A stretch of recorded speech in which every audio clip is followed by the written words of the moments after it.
Okay,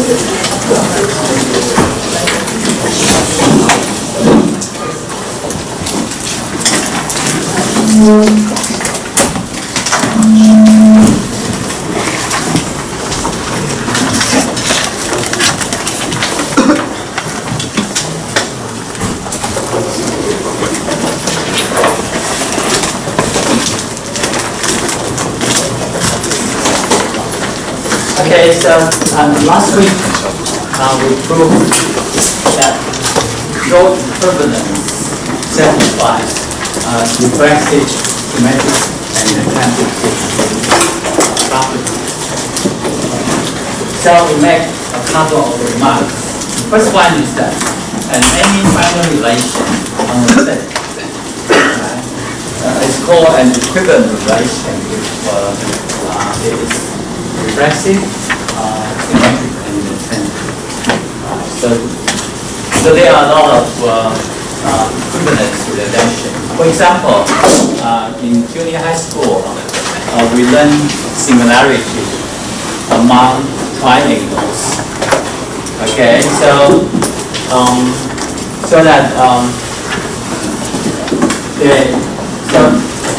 among the triangles, that even though the triangle can be small or large, but two of them may be similar to each other. Alright. For example, if their three interior angles have the same degree, then these two triangles are similar. Okay.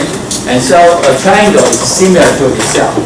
Wow, it is trivial, right? And if a triangle is similar to the other triangle, then conversely, the other triangle is similar to that triangle. So it's symmetrical. And it's transitive because if triangle A is similar to triangle B, and triangle B is similar to triangle C, then triangle A will be similar to triangle C. So you all have this concept, so that similarity among triangles is an equivalence relation among triangles. And road equivalence, as we proved last week, is indeed an equivalent relation among all m times n matrices. Okay.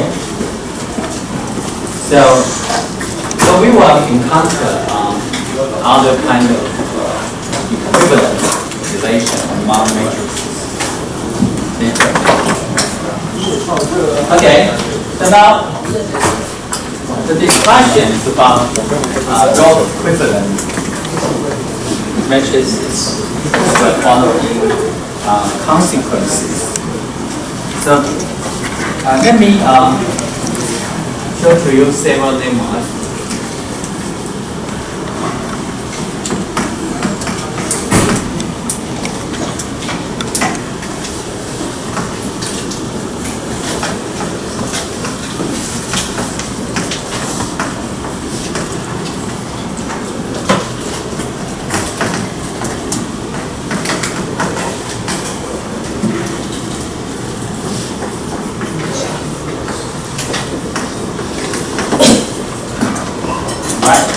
Now, suppose A and B are two rootable m times n square matrices. Then A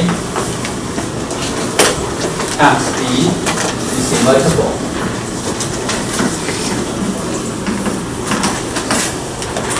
And its inverse.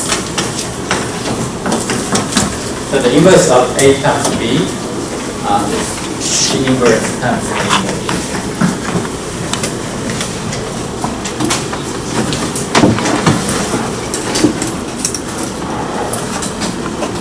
Alright, so approach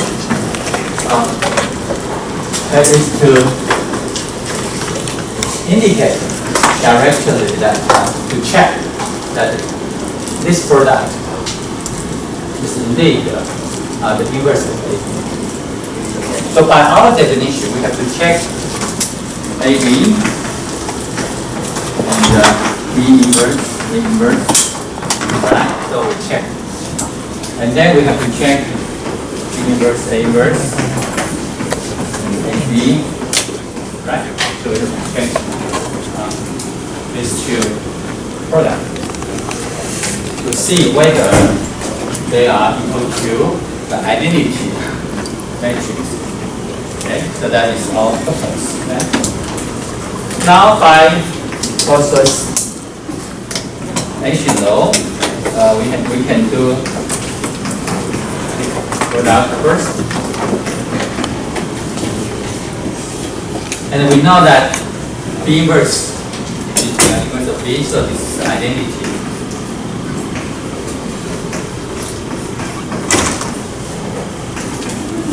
Okay, and we do it first. As an identity, we know this product is A. And once again, A multiplied with inverse of A gives the identity. Similarly, you can do it this way. And then,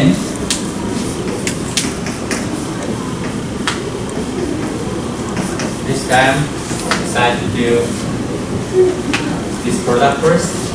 Decide to do this product first.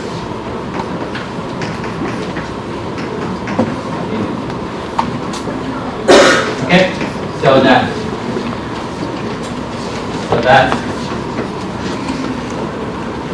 AB inverse is equal to B inverse.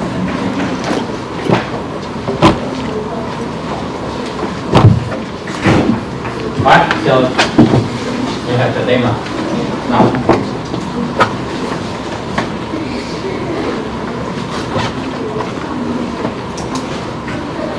Right, so we can generate this lemma by making a mark here that in general, if A1, A2, up to A3 are invertible n times n matrices, that is for A1, A2 up to A3 are invertible square matrices. Then their product.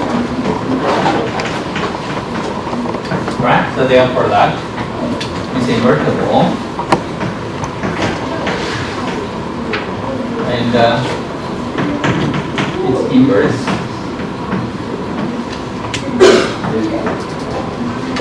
okay, inverse first, and so reverse the order, and A minus 1 inverse, A2 inverse, and A1 inverse.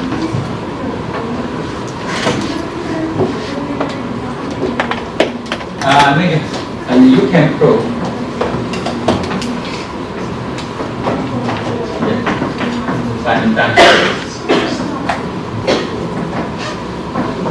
right, so you review the result in appendix A to know how to see or prove this reduction. And the lemma should give you the initial steps when k equals to 2. So when k equals to 2, you have this lemma. And then you make the reduction step and then go further. So I encourage you to do the proof by yourself. And now I come up with the theorem. The first theorem in section 1.2 of the textbook. Right, so 1.2.1 means that is the first theorem in section 1.2. Now if you augmented matrices A, B, and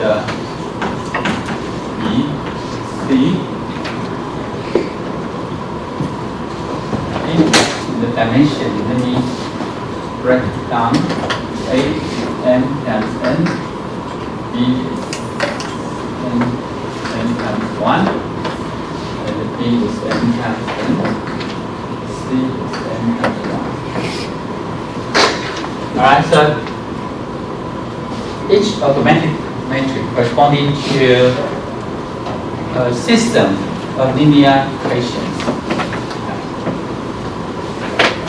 Now, if two augmented matrices are row equivalent,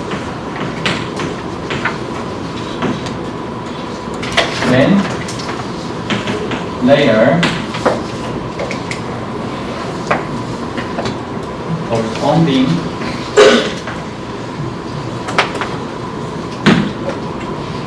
systems of linear equations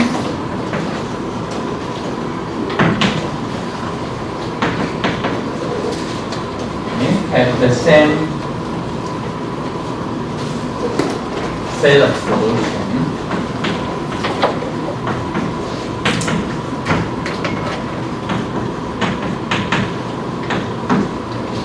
Okay. So that is one of the key results we will have up to now. Because the basic idea of Gaussian elimination over Gauss-Jordan elimination is that we apply elementary law operations on augmented matrices, right? Step by step. So in the procedure, we obtain a lot of row equivalent augmented matrices. And this theorem assures that we will end up with the same set of solutions. That is the key, right? Otherwise, if we will reach two different set of solutions, then the procedure of Gaussian elimination or the procedure of Gauss-Jordan elimination will be useless.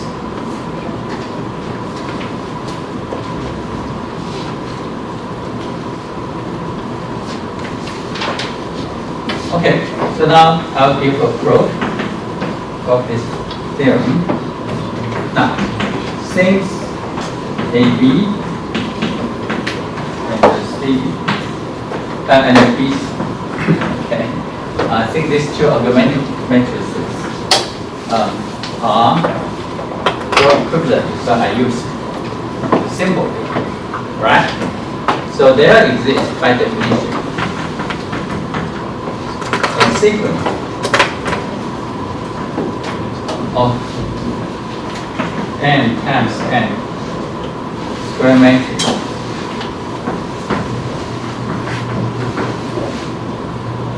stage 1 will go up to k of the type of elementary matrices EIJ alpha, SI alpha, EIJ. Okay? So Q1, Q2, QK are of the types of these three types. So that it was corresponding to replacement or corresponding to a scaling operation or corresponding to row exchange. Such that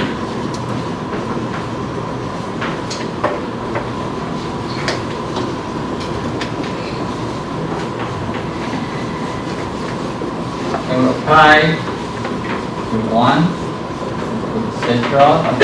Okay, right? On the first augmented matrix, we end up with this augmented matrix. Okay.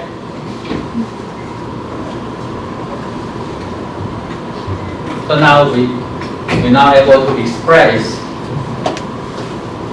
the row equivalent relation by using a sequence of elementary matrices or scaling matrices or computation matrix, the actual. So that.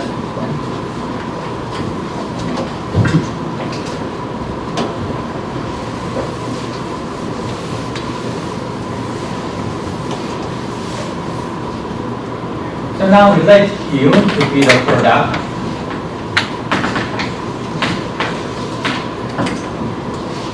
Right now, since Q1 to Q up to Qk are invertible. Right, because we have product before that each of these matrices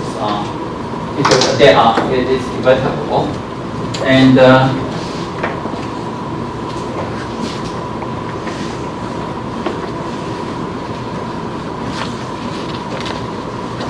so Q okay, is also invertible. Okay.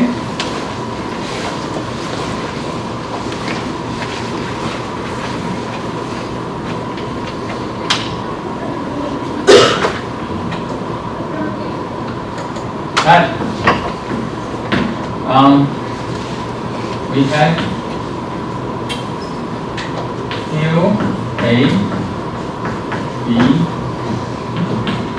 B, C, means that QA is equal to B and QB is equal to C. Because we can multiply the matrix, we can see the product column by column, right? As we indicated last week. So so now QA, Q becomes the previous n column in A, QA is equal to the columns in B, so QA can be B. And the last column, C, should be Q multiplied with the last column. Right, so we have this G.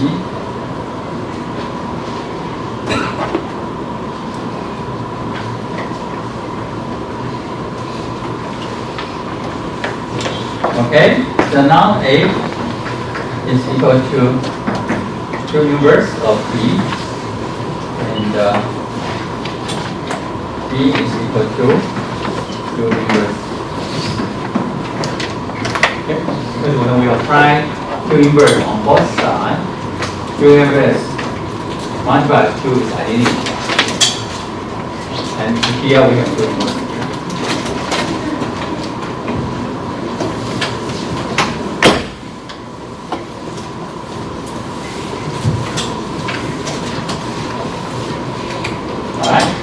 Questions up here.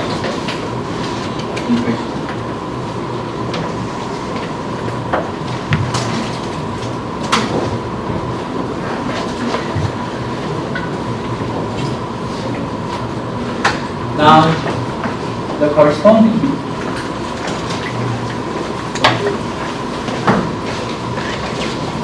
system of linear equations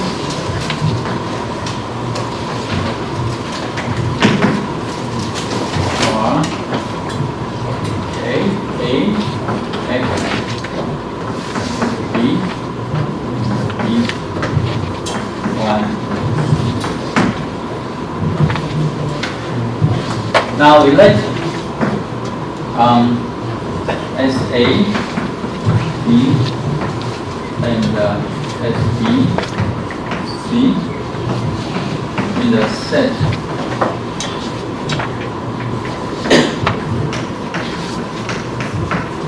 of solutions of AX equals B and B1 equals C respectively.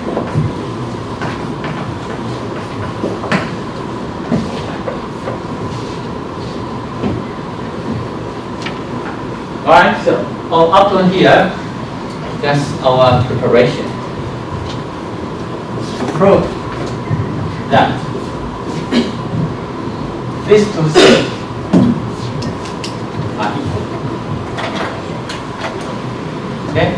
So the assertion of the theorem is that these two solution sets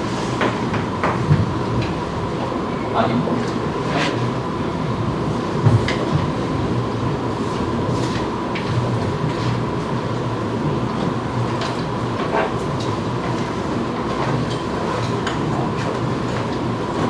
So do you have any questions about the preparation up to now?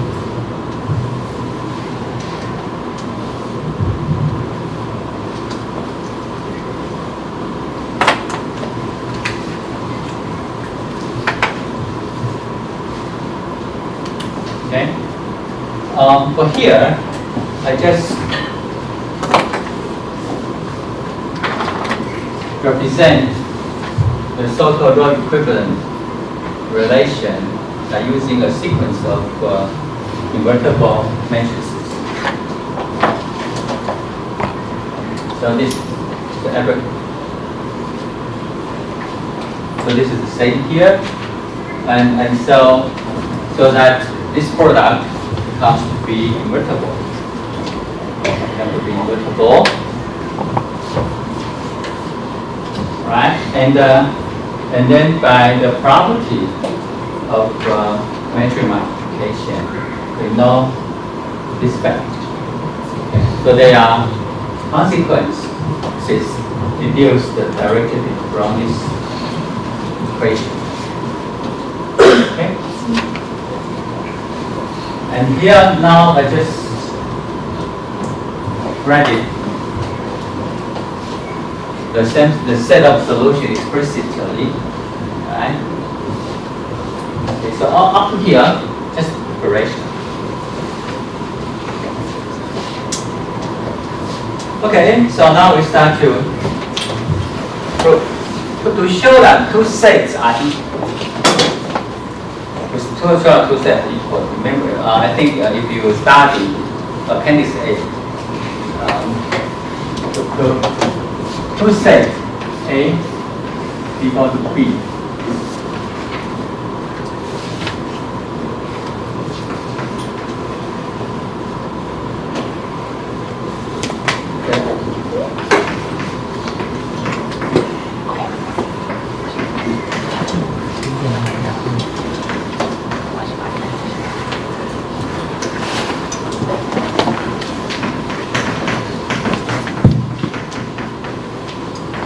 Show that two sets are equal, you won't need that.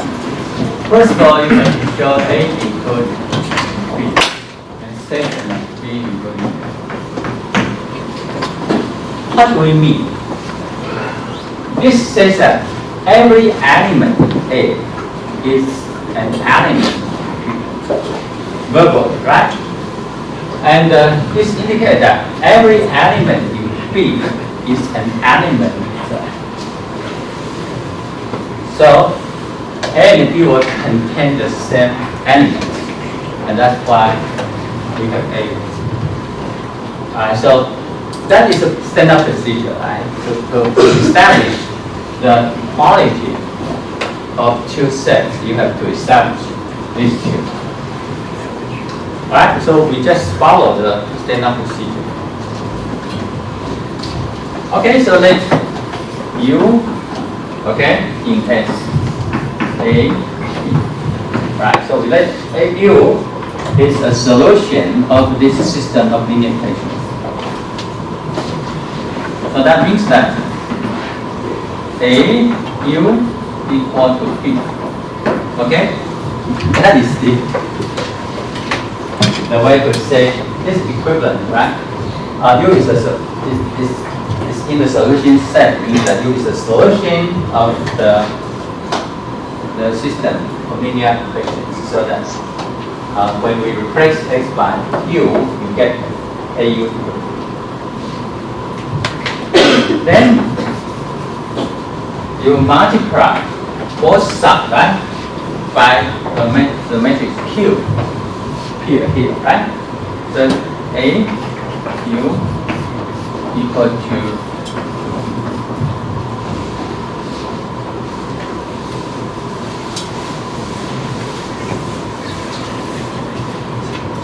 now you use association law.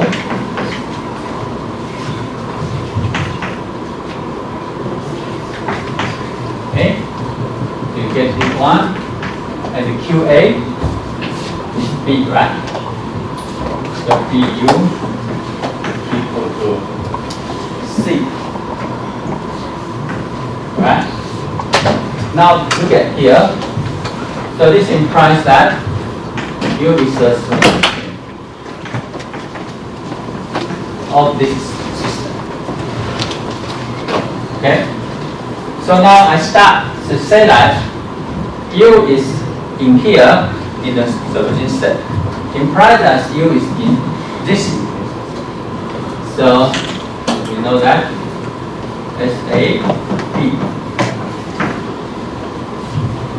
contained in SB. This is the first part. Conversely,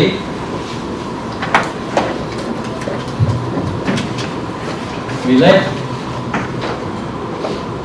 this time V in SBC, i.e. V equal to C. Okay? So we let V is an element in SBC. And this time I will use the fact here. So implies Q inverse V equal to Q inverse. And now I associate. So this comes to A V equal to. So this implies that V is in SAB.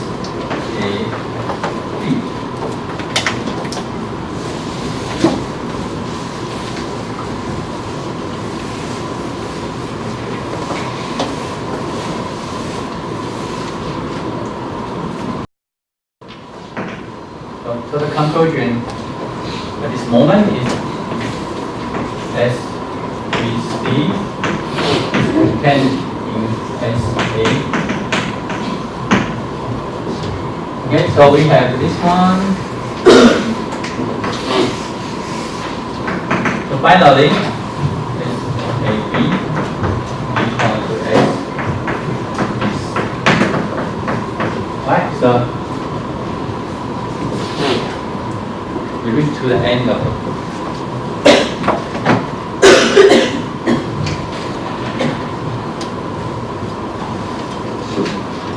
Questions?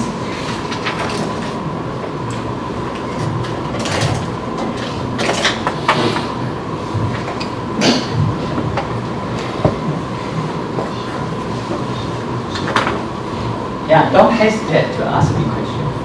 If you have one, raise your hand.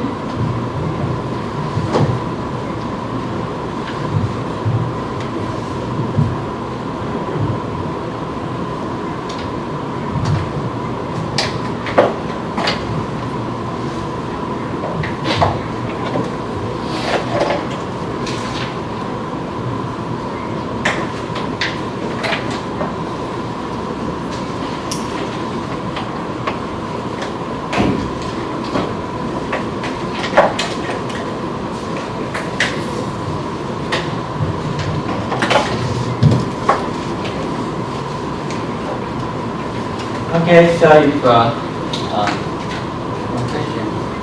Now I proceed to give a definition. A system of linear equations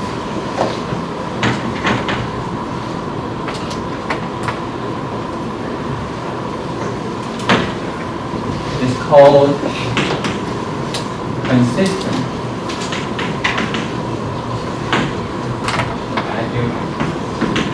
It has at least one solution.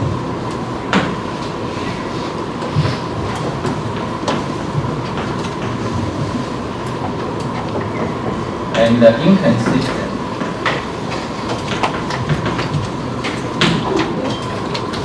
If it has no solution.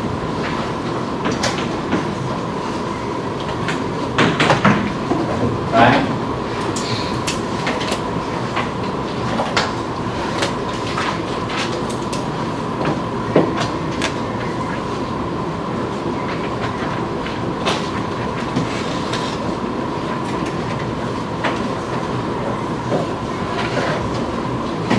Now, an observation.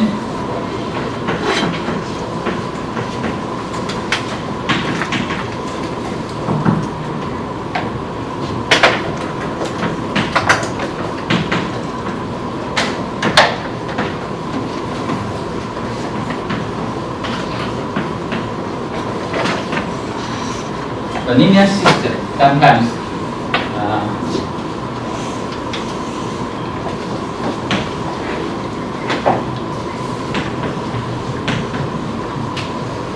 means a system linear equation. Maybe what?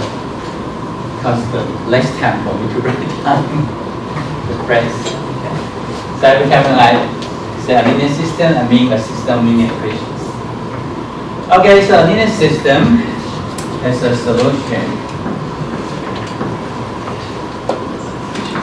Say U. First, I have to indicate the dimension. So this one is m times n, and 1. I have 2 n. Okay. So a linear system has a solution.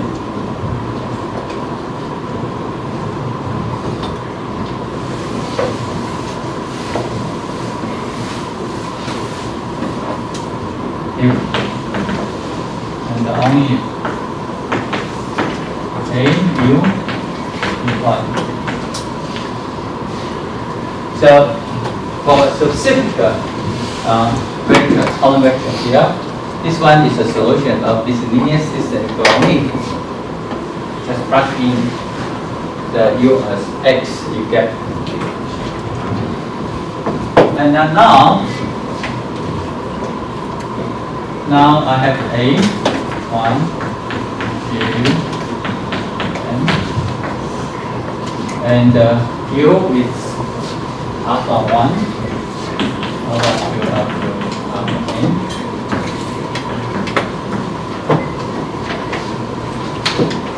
Alright? So I just express, rewrite the matrix A by their columns. So we have n columns. And I mentioned that before because this row is a row of columns, and this is column vector. So we have alpha 1, alpha 2, alpha n. This one is 3.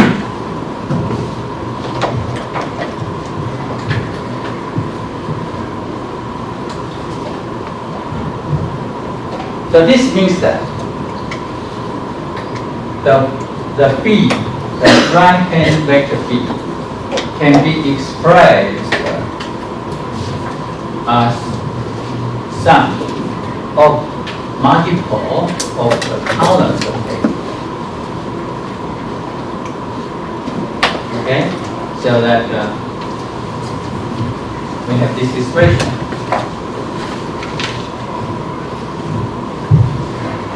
Okay, and this one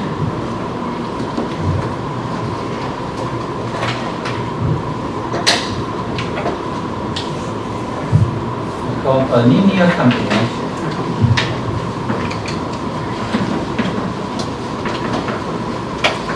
of column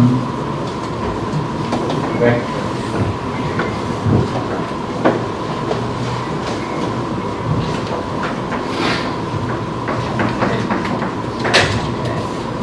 They are called, so whenever we express vector this way, means that the scalar multiplied with vector and add together. They are called linear combinations. So B can be expressed as a linear combination of the common vectors of A.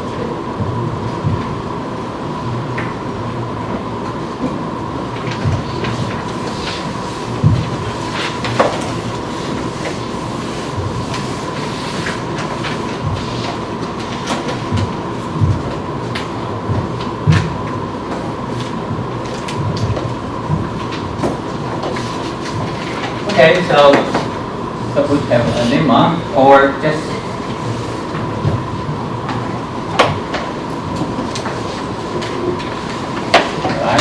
lemma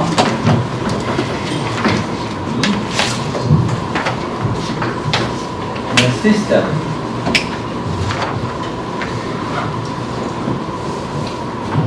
a linear system A is consistent. Right? It's consistent if and only if P is a linear combination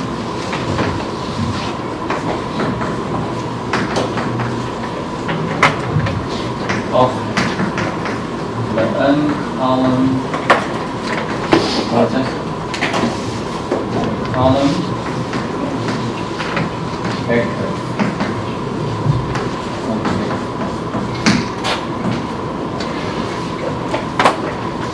And the previous discussion serve as proof. This I give you the direction.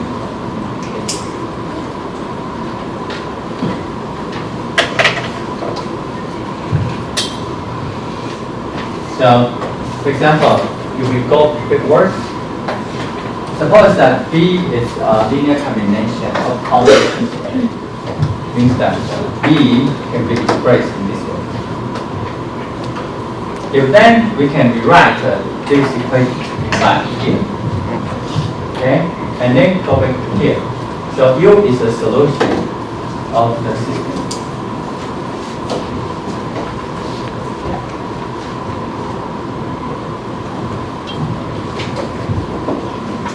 So to check whether a linear system will be consistent means that it has at least one solution. Then you have to see if the right-hand vector B is a linear combination of the common vectors.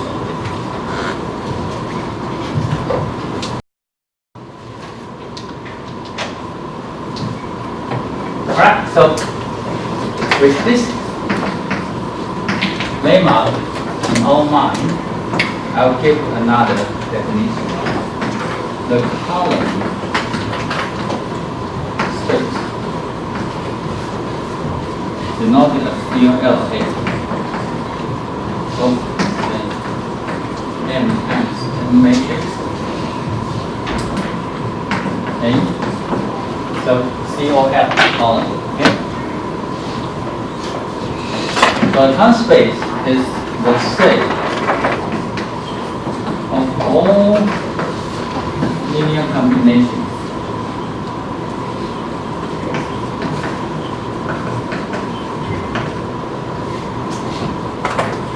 of the column vector B1, B2, and I can write down the column space explicitly. So CLA consists of all vectors R1, A1, R2, plus such that alpha 1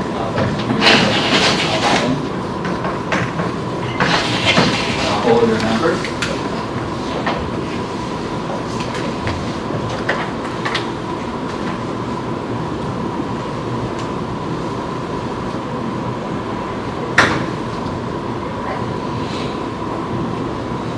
So the column space is just a collection of all possible linear combinations of column vectors of A. So you that. And with this definition, we come up with the second theorem of section 1.2. So the system AX E is a solution given only E is in the column space.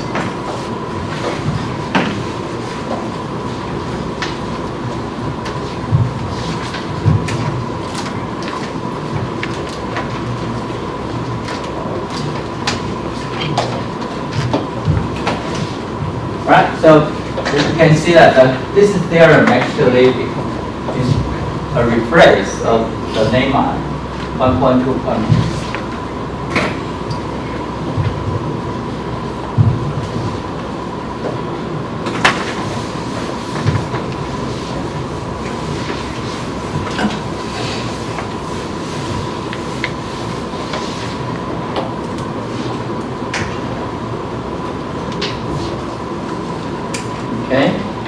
Now, linear combination will play an important role in studying linear algebra.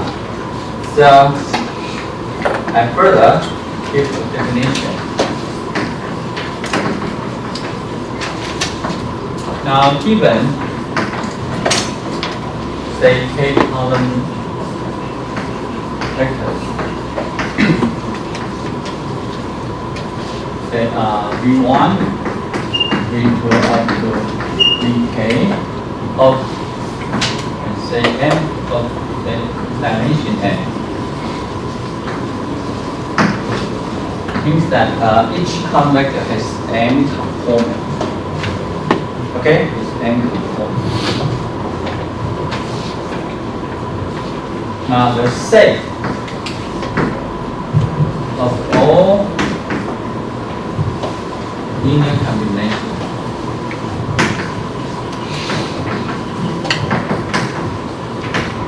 of Vi is called the span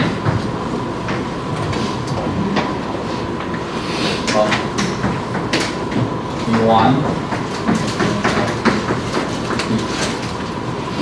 Okay, so it's called the span. And it has a special notation denoted. So SPAN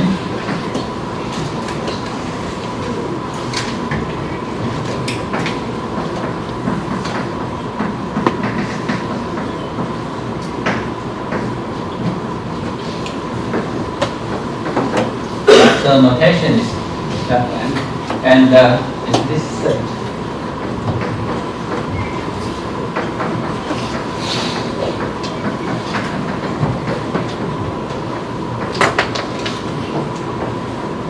Such that now let's put okay, real.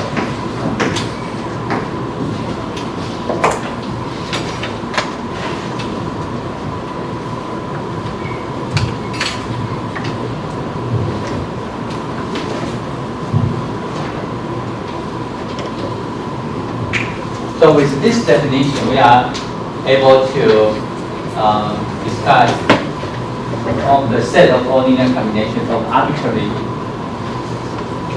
finitely many vectors V1 up to. So this, and we call this set as the span of the set of Vi.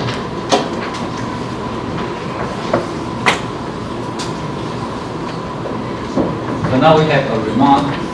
The column space of A actually is the span of its column vector.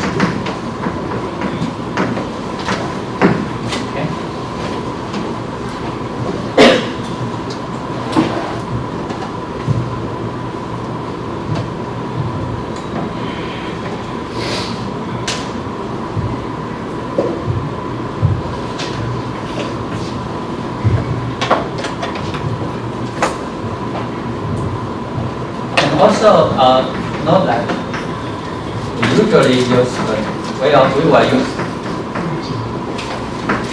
notation.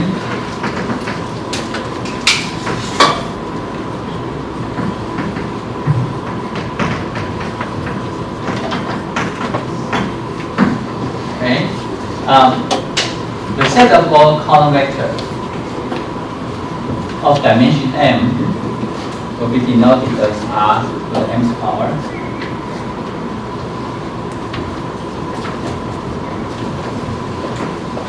Which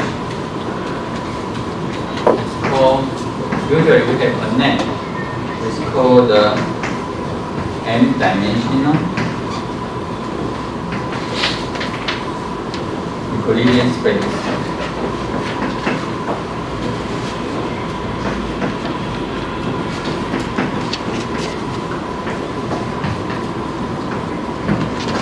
To honor the great mathematician Euclid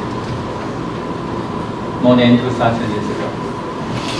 Okay, so it's just like, you know, all of these stuffs, like when I define several terms, special terms for you, just like the Euclid define special terms, point, line, right, and space, angle, all different kind of geometric objects more than 2,000 years ago.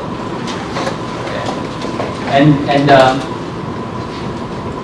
the Euclid gave a set of axioms for you to develop all possible theories and properties about geometrical objects, especially objects in the plane.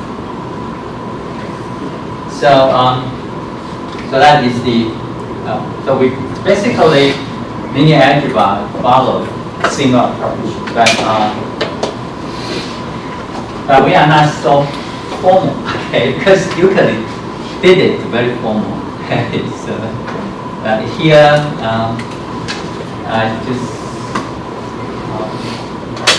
give a required definition in the reference.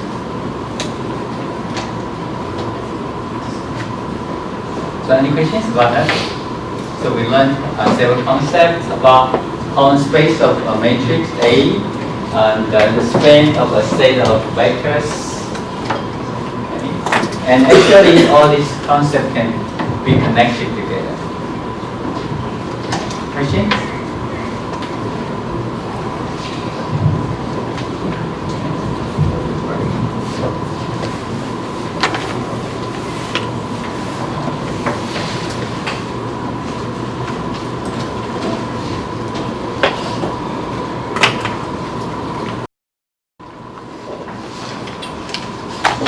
Now you can put more theorems from the textbook. The system P, alright, of linear equations.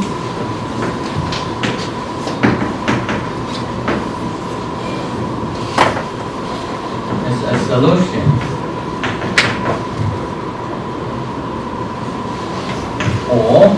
or P M. So remember, this is M times N, M times 1, and this is N. Now, the system of linear equations as a solution for all P means that we can change P to be an arbitrary n-dimensional column vector and get the solution. Okay. Alright, and this occurs even only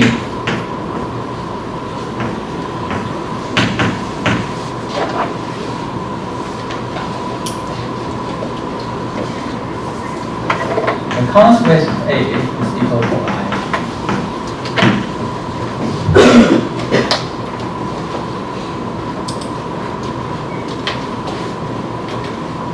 So to have this property means that we can replace the right-hand vector by arbitrary n-dimensional vector. and still get at least one solution. And this property is determined by the matrix A itself. And what is this property? It's here. The column space A should be equal to the m-dimensional Euclidean space.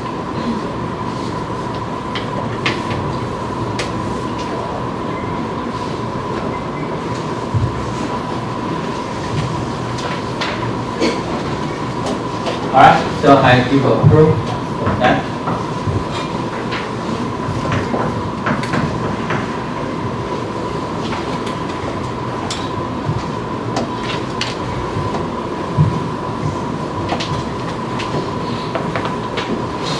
Now, assume that this linear system is a solution for all possible B in Rn.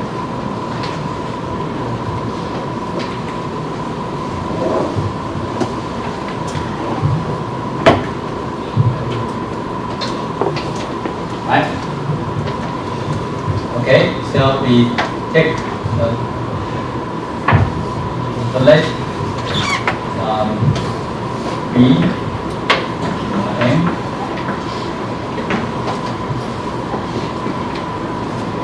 things.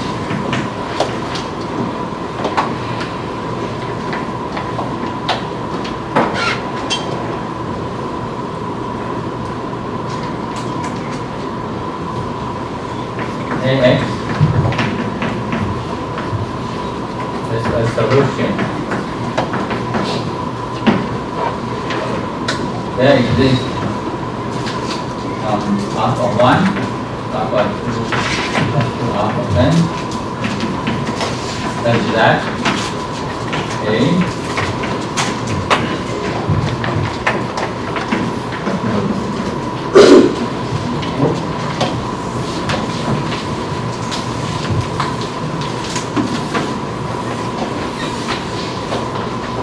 so we have a solution, right? Here.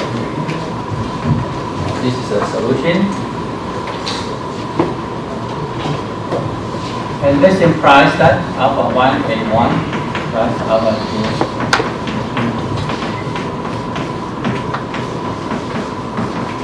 B equal to, so implies that B is equal to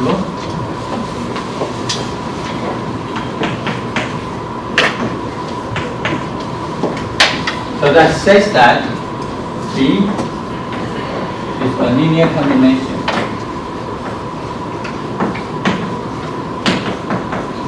of A1, A2, and so this implies B in the column space of A.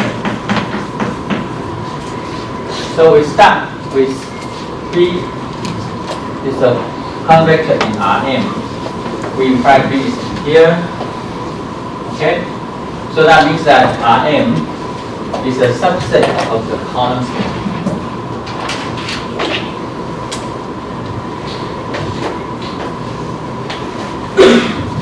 Alright? So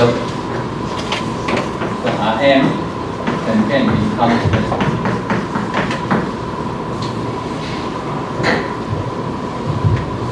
But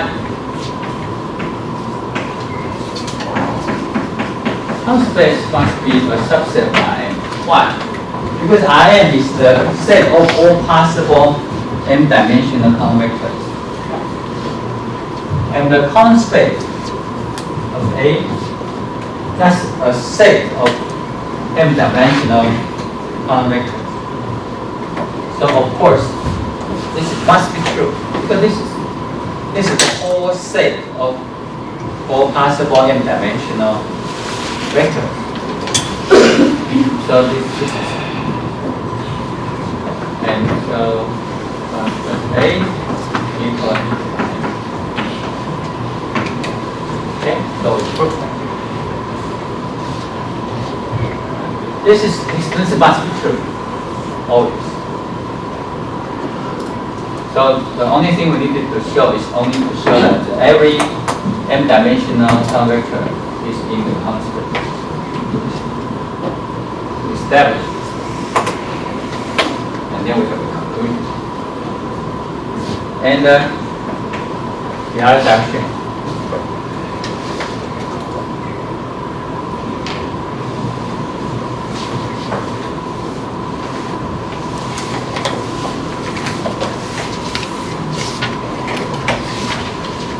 Okay, so we assume this is true, and we have to prove that for any m-dimensional convex B, this is system as a solution. All right, so now again, so let B in Rm. Okay, B is equal to Rm. Think column of A equal to Rm. B is also all spaces.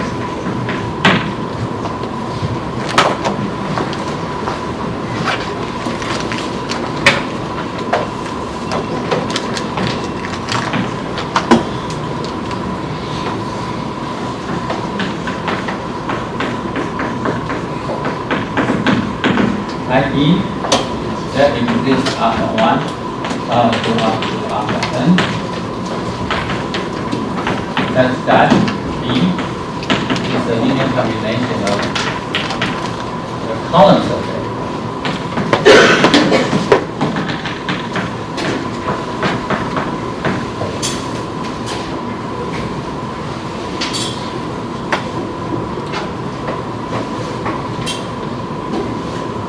Okay, and now you can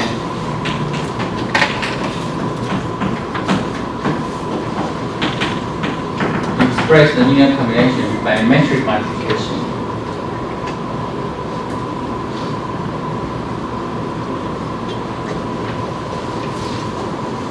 And so we have A, 1 over 2. So which shows that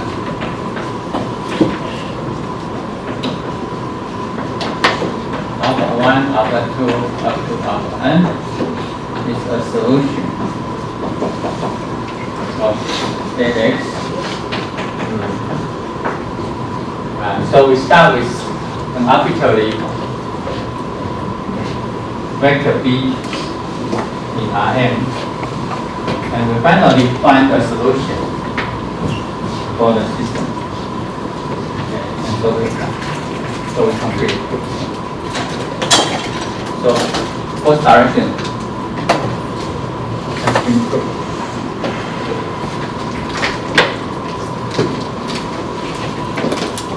Any questions?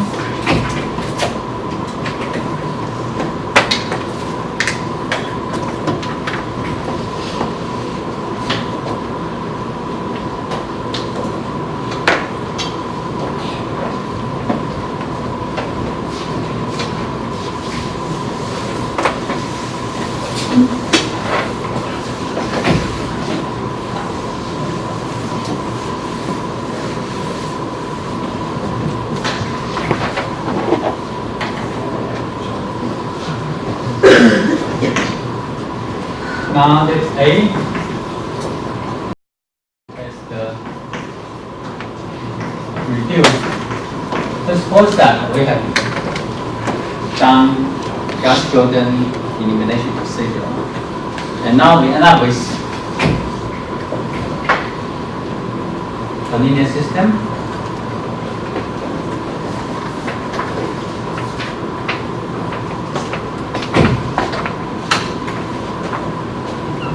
So that this A is the reduced rotational form.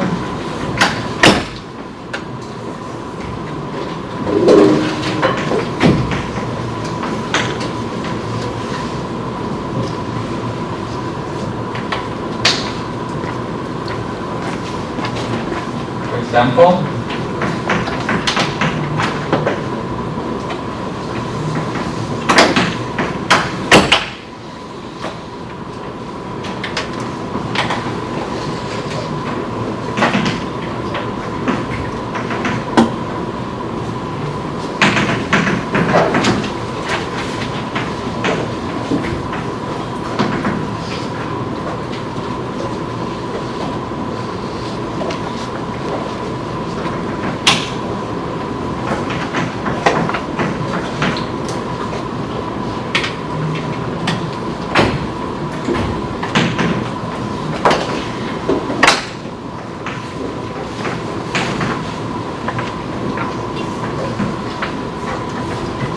Fine.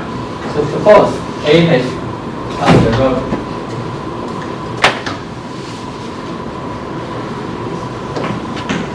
Right. So then A be in the row echelon form, and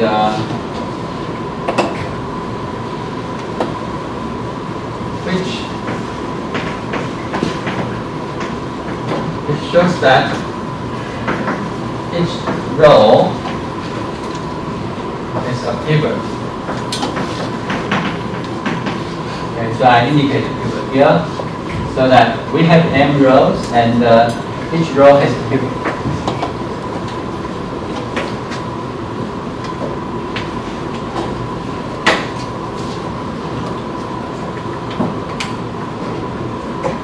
Now, the augmented matrix.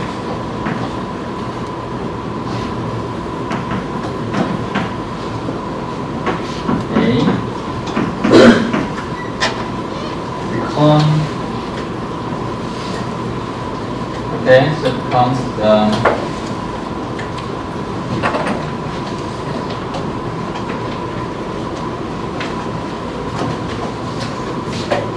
I have to copy.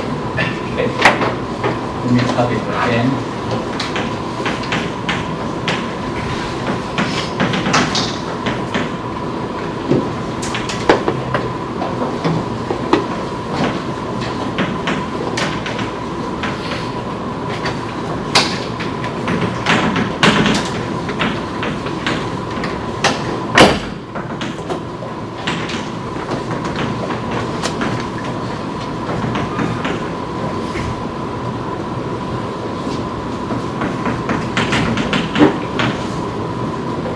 So this part A,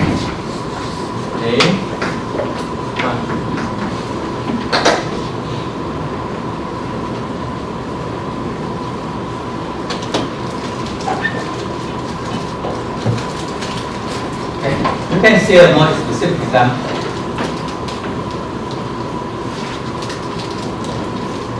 Like 0, 1, alpha.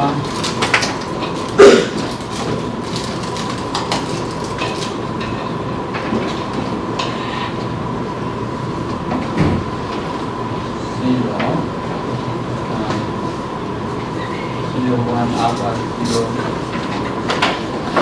gamma, 0, 0, 0, 1, beta, 0, 0, 1,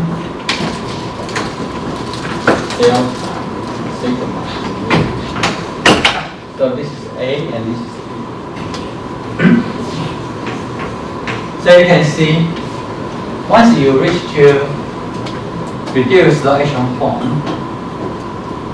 you can get solution immediately, right? So for here, now because every column corresponding to unknowns, say x1, x2, x3, x4, x5, x6. So we have 6 unknowns, but we have 3 equations. So now,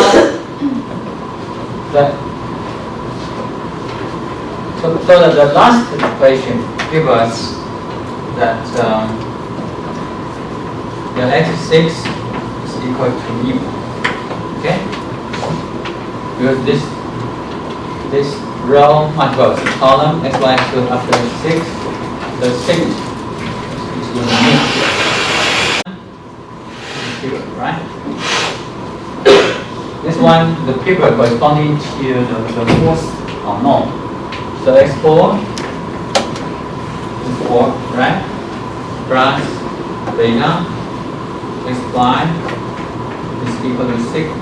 So this can be expressed as x4 is equal to minus beta x5 plus 6. Okay?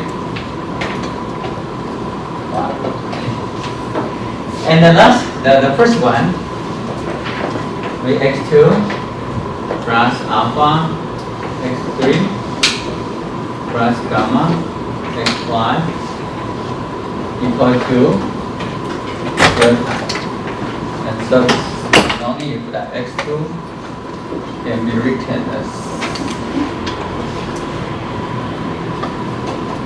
minus alpha x3 minus gamma x5 plus delta.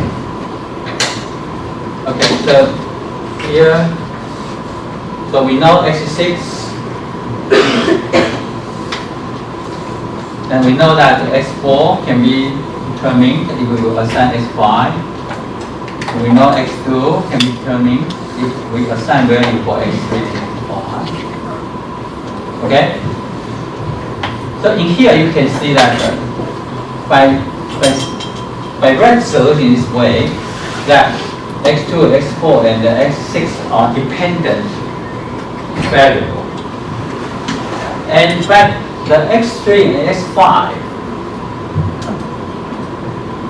are independent. Why? Because we can choose arbitrary values for x3 and x5. And observe that x1 is not here, so x1 is the you get the freedom, right? They can be assigned by any arbitrary values.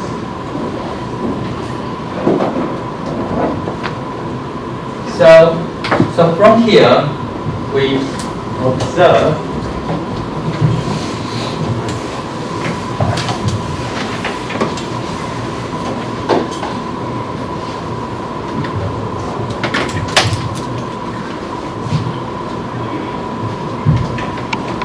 so they can be arbitrary values.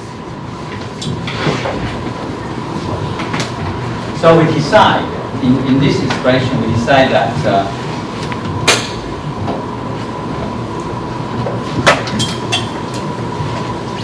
and R select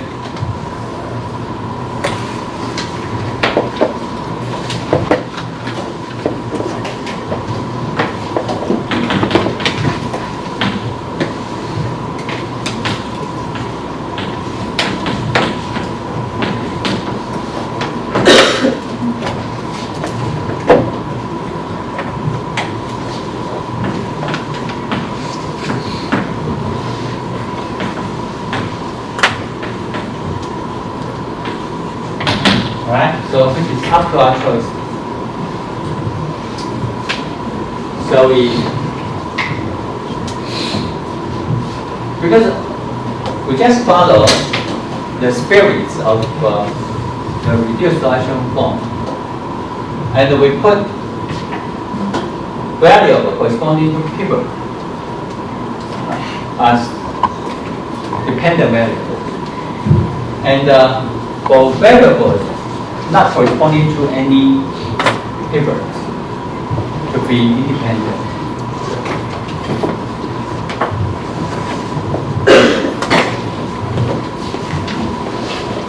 Right? And we will call S1 and S5 to be independent.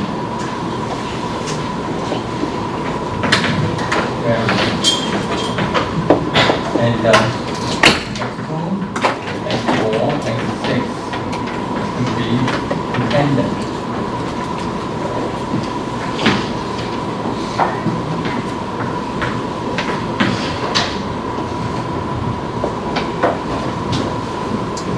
The reason why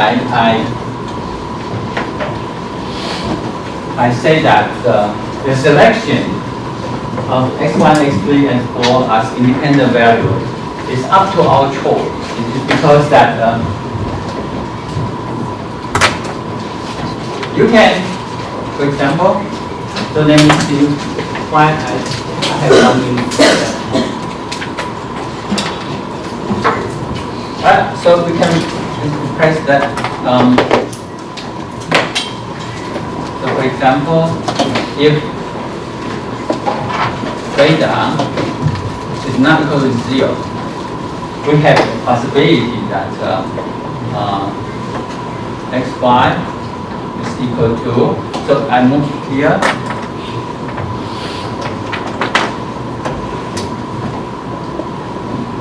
maybe let's say way I can go to here. Beta xy is equal to minus x4 plus 6. Okay, and the xy can be expressed as minus 1 over beta 4 plus 6 beta into beta. If I solve this equation in this way, then I will regard x4 as an independent variable, and the correspondent is the x5 will to be dependent, right? Furthermore, I can also resolve this way, so that alpha x3 is equal to minus x2 minus gamma x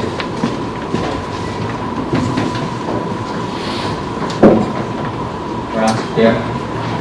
Okay, and so x3 is equal to minus 1 over alpha x2 minus gamma divided by alpha x1 plus delta divided by alpha 9.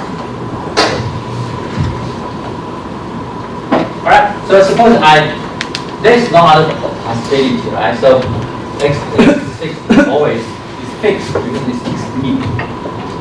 So if I pick up this one, I pick up this, right? So in this choice, now x3, x5, and x6 becomes to be dependent variable, and the x1, x2, and x4. Okay, not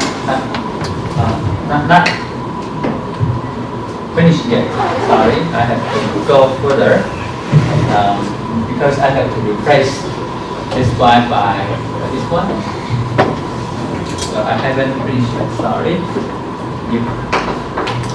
And then I have to go. I'm sorry, I haven't.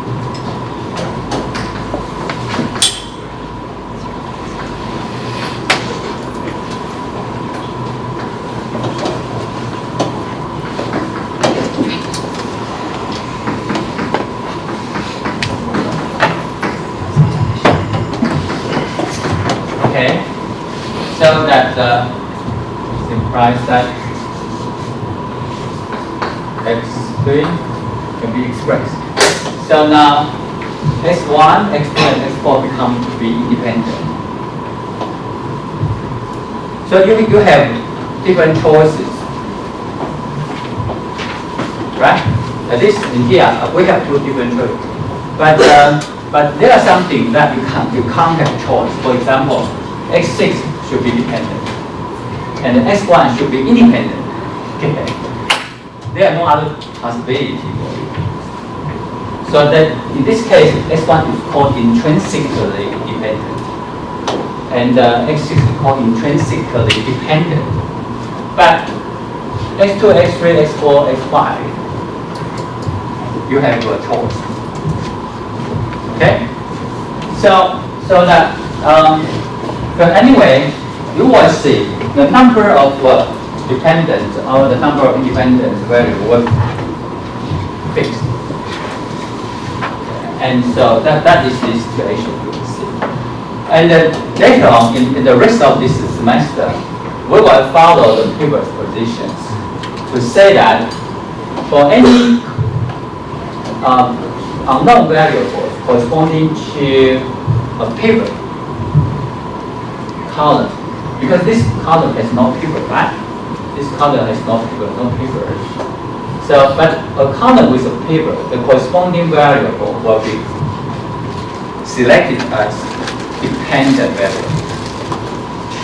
And for variables corresponding to column without any pivot, this x1, x3, and x5 will be selected as independent variables, because they can be assigned by arbitrary values. Okay. So once x1, x3, and x5 is assigned, they are assigned, then x2, x4, and x will be determined exactly. Okay, so that's why they are codependent variables. Okay, so this is the story. I begin in here, and so I will follow the story on Friday. And so I'm sorry, I should give you 5 minutes time for the rest. So now I'm supposed to start with our quiz 11:25 and end with the quiz 12 and 5. So you will have 5 minutes to go to the restaurant.